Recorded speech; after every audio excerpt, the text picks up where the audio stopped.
Bonjour à tous, je vais vous présenter la troisième et dernière partie de la présentation dossier social étudiant. Pour le coup, on va vous donner des informations et des trucs et astuces pour préparer votre vie étudiante. Pour le coup, quand vous avez eu par exemple une réponse négative à votre demande de logement Crous, pour le coup, sur mes services étudiants, vous allez retrouver une case Locavis où vous pourrez trouver des logements privés où vous pouvez postuler. Vous pouvez également regarder les journaux locaux avec des annonces chez les particuliers. On vous invite aussi à faire attention sur les logements que vous sélectionnez. Les agences immobilières peuvent aussi proposer des logements. Il faut prévoir quand même les frais d'agence qui peuvent être importants, également chez les notaires. Et il existe aussi les logements intergénérationnels qui sont des logements où vous partagez le quotidien avec des personnes âgées. Donc voilà, soit vous payez un loyer, soit il y a des échanges entre guillemets de bons procédés au quotidien. Et il y a les résidences aussi sociales, par exemple les foyers jeunes travailleurs. Pour ces deux derniers types de logements, il y a souvent besoin d'aller voir l'assistante sociale scolaire pour préparer un dossier. Donc il faut que vous retourniez vers les services sociaux de votre établissement. Donc passons maintenant à l'aide au logement. Une fois que vous avez signé votre bail, vous pouvez demander donc l'allocation logement sur le site de la CAF ou de la MSA. Sachez que demander l'allocation logement peut avoir un impact sur le montant des allocations familiales au sein de la famille, donc c'est à discuter avec vos parents avant de faire la demande.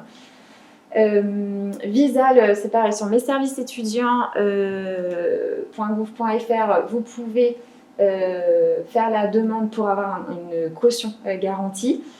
Et il y a aussi le dispositif Locapass. Et ça, c'est un dispositif accessible pour les étudiants qui sont boursiers ou salariés et les jeunes en formation professionnelle.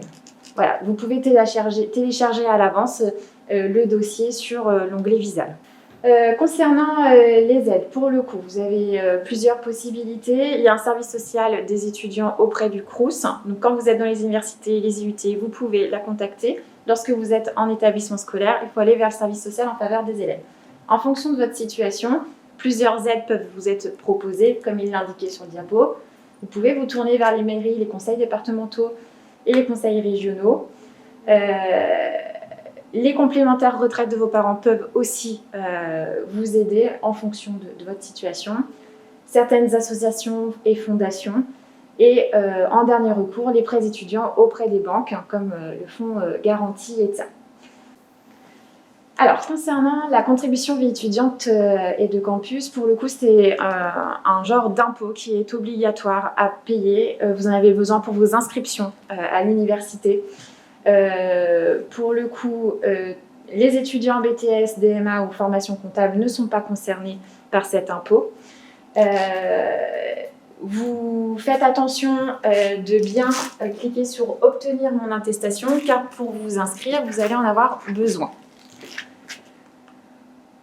Sachez que le restaurant universitaire, le montant du repas est à 3,30 €. C'est quand même moins cher que, par exemple, le kebab qu'on va aller acheter au coin de la rue.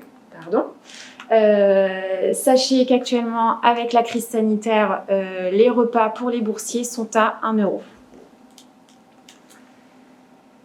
On vous invite, avant quand même de faire toutes vos démarches, de préparer votre budget. Et pour ça, le site d'Orléans Crous propose un tableau Excel qui va vous permettre de bien voir toutes les dépenses que vous pouvez avoir en tant qu'étudiant. Donc on vous invite à le télécharger et à voir tous ces postes de dépenses avant de trouver un logement. J'espère que cette vidéo vous aura aidé dans vos démarches. On vous invite à aller voir le service social en faveur des élèves si vous vous trouvez en difficulté, si vous avez des questions. Si l'année prochaine c'est compliqué, surtout n'hésitez pas, ne laissez pas les choses traîner. Voilà, pour le coup, je vous souhaite une bonne journée.